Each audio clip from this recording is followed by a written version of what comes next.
Thank you, Minister Shikli. First of all, I didn't know your English was that good. But it was the ideas that were exceptional and focused. Thank you for initiating this conference. This is the second one, and certainly not the last, because the battle is long. You have assembled an impressive team here, and I want to welcome some very good friends of the State of Israel and the Jewish people, and personal friends. First, the Minister, or rather the Prime Minister of Australia, Scott Morrison, a terrific champion of our people. Very good to see you, Scott. And equally, the former Chancellor of Austria, Sebastian Kurz, another great champion and another great friend. The Minister of Justice of Argentina, Mariano Libarona. He comes not only in his own person, but representing an incredible friend of Israel, the President of Argentina, Milei. He's breaking all the rules for the good. There's here another special friend. He's the Senior Counsel and Chair of the Department of Justice Task Force to combat anti-Semitism, Mr. Leo Terrell. Leo, it's wonderful to see you again. We know your passion. We know that you are doing everything you can to move under President Trump's directive to fight anti-Semitism, which is dangerous to America, dangerous to our free world, dangerous to our common civilization. Thank you, Leo. We have here members of Parliament, including the two brothers, Eduardo and Flavio Bolsonaro. It's very good to see you from Brazil. There are other members of Parliament here and distinguished guests. I want to welcome all of you, and I hope to meet all of you. There are here also the family of the late Yaron Lishinsky, who, along with his betrothed, these wonderful, truly beautiful people, beautiful couple, mowed down by this anti-Semitic hatred in Washington, right next to the Holocaust Museum. And we forever remember the ones that were fallen, and we committed to bring back our fallen heroes and also all the hostages that were taken. And people didn't believe that we'd get the 20 live hostages. With President Trump's help, we got them out. With our brave soldiers who went into Gaza, stuck a knife to Hamas, and they realized that their last stronghold was going to go. And President Trump stuck a diplomatic knife on the other side. We got the 20 hostages. But then we had to get another 28 deceased hostages. And we got them all out, and there remained one. Ronnie Greeley. Ronnie Greeley, from the special unit in the police, who fought not only with a broken arm. He was shot twice, and he kept fighting. And he killed 14 terrorists alone. And then he died. And we said we'd bring him back. He was the first to come in. He's the last to leave, a hero of Israel. Ronnie is back. There are no more hostages in Gaza. Tremendous achievement for our heroic forces, our soldiers, our commanders. None like them.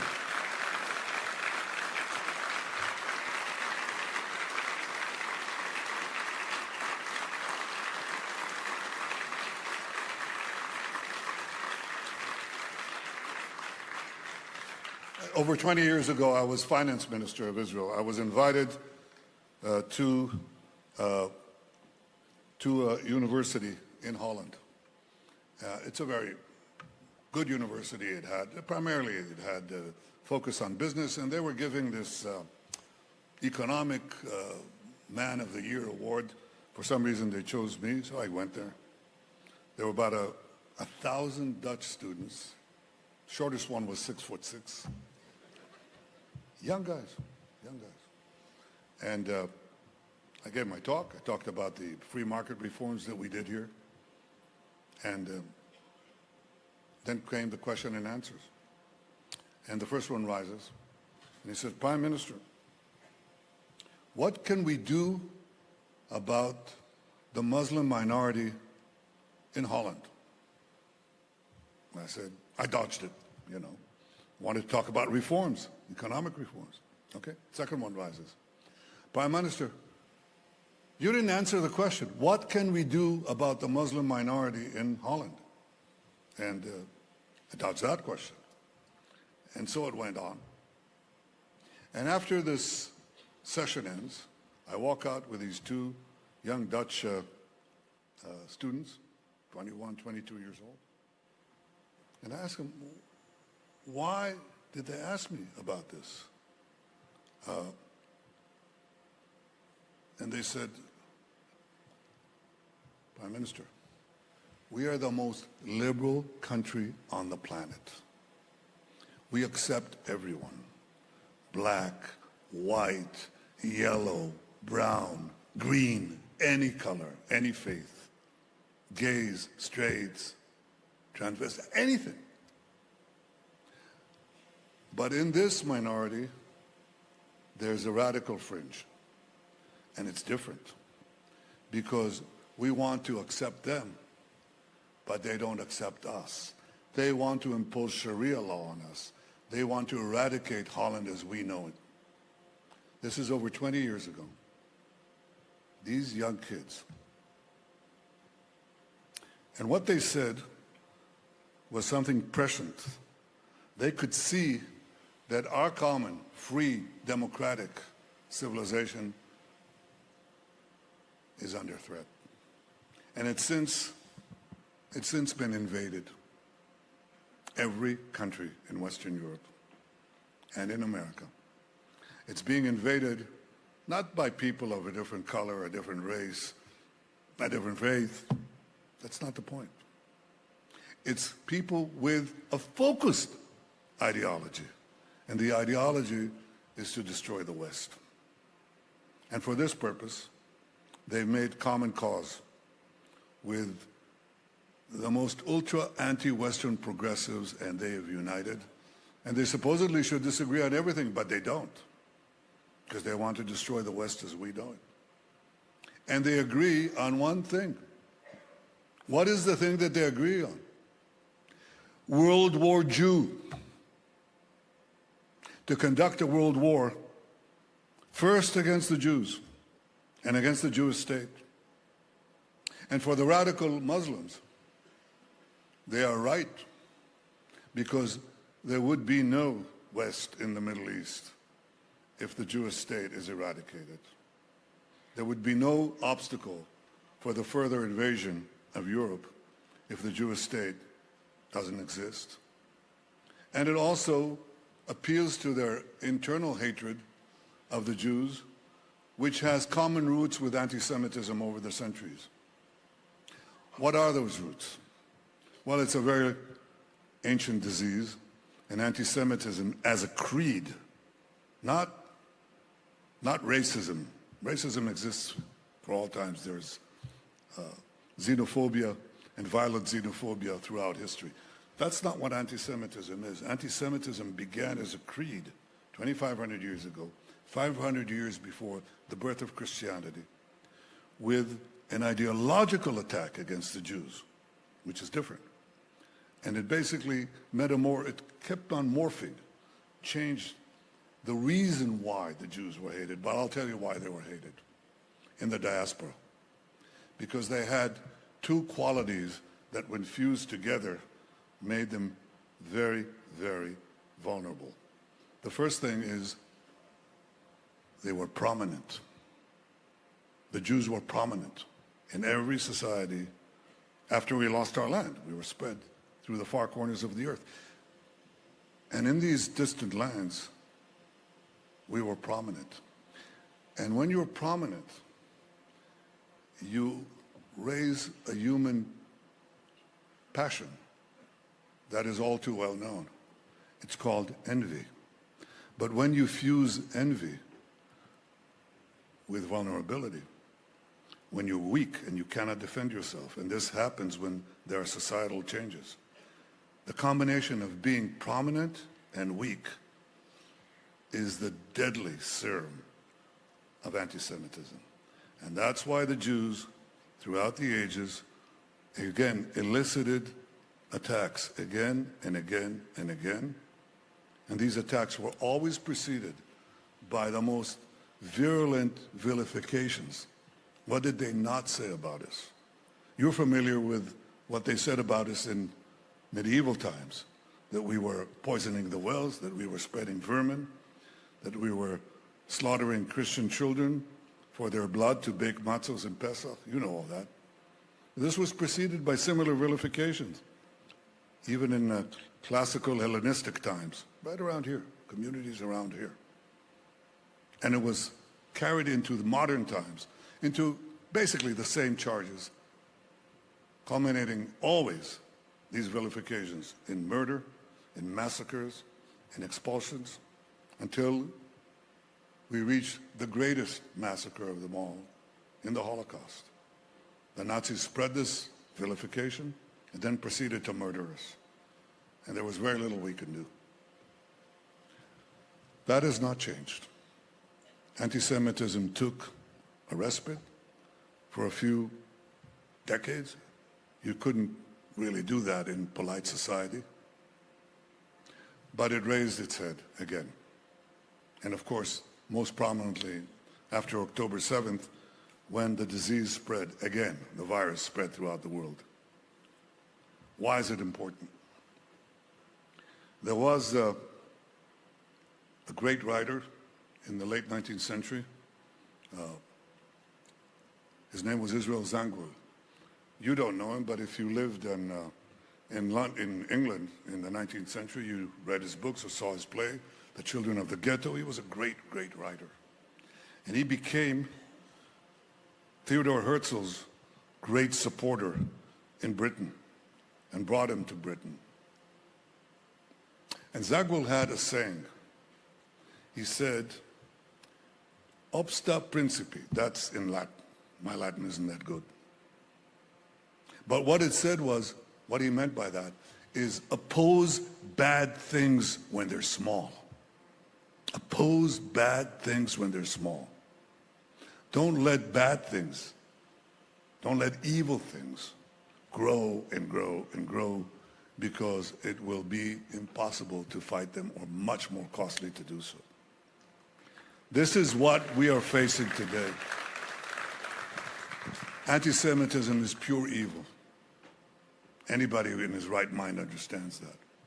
But what is not understood was not understood 90 years ago, that when this evil manifested itself in the heart of Germany, or before that, as Theodor Herzl saw it, at the turn of the century, of the 20th century, in France, supposedly the most advanced society, when he saw that, he saw the danger not only to the Jewish people, he saw that as a danger to Western civilization. As did my father, who was a great historian, but he was a young man. He was 23 years old when Hitler rose to power in 1933. And he said that Hitler's racism will not only cause a Holocaust, the word he used, a Holocaust of the Jewish people, it will destroy the world. It's the hatred, the evil that will spread unopposed, and that we must harness the people of the world, the people of the free world, to understand that if it's not stopped here, the darkness will spread everywhere. This is what we face today. This is what Amichai Shikli just said. It's not just a Jewish problem. It is, of course. It is. But it's humanity's problem. It's the world's problem. And we must fight it. And I salute all of you who came here today, because our goal is to fight, fight, fight, and our cause is to win, win, win. This is what we're here for.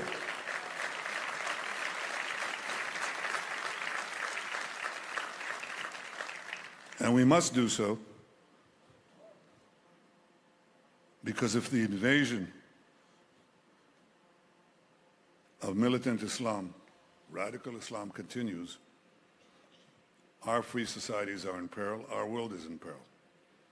If the regimes that harbor it and promote it acquire nuclear weapons and the means to deliver it, every one of your cities will be under threat. Every one of your societies will be under threat. And what Israel is doing today is not merely defending itself, it's defending you.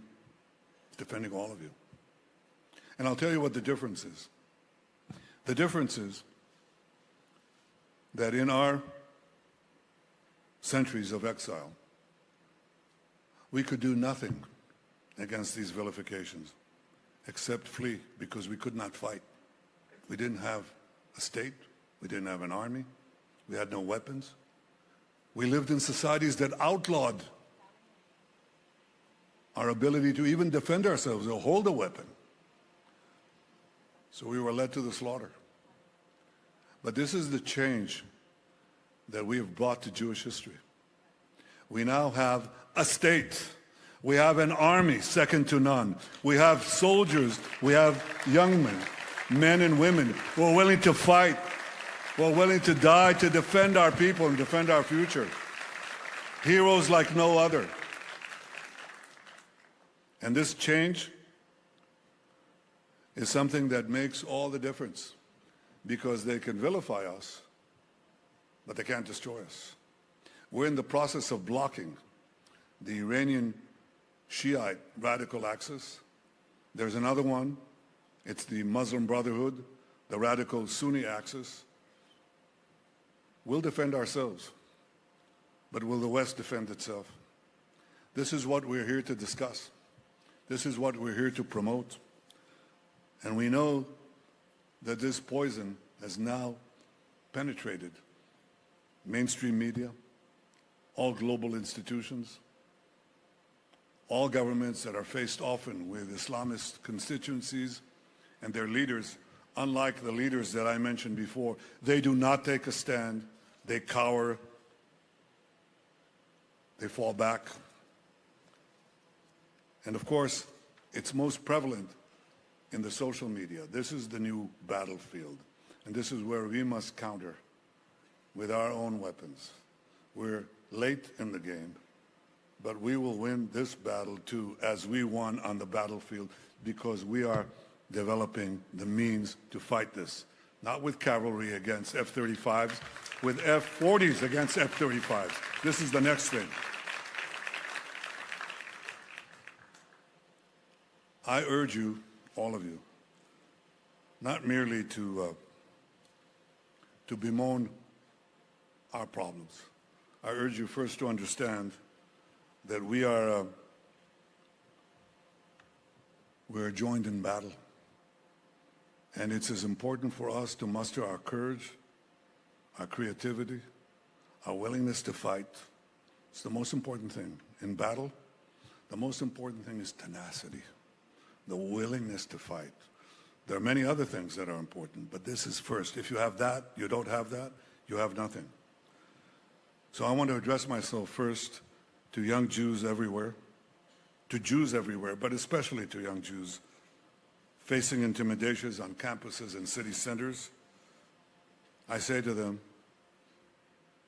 don't be afraid, don't cower, don't bow your head, speak up, stand up, fight back, because this is how we endure.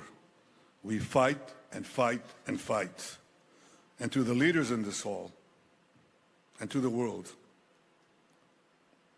I say this: history will not remember those who merely denounced hatred in polite language. History will remember those who acted, those who defended truth when it was easier to look away, those who stood with the Jewish people when others equivocated.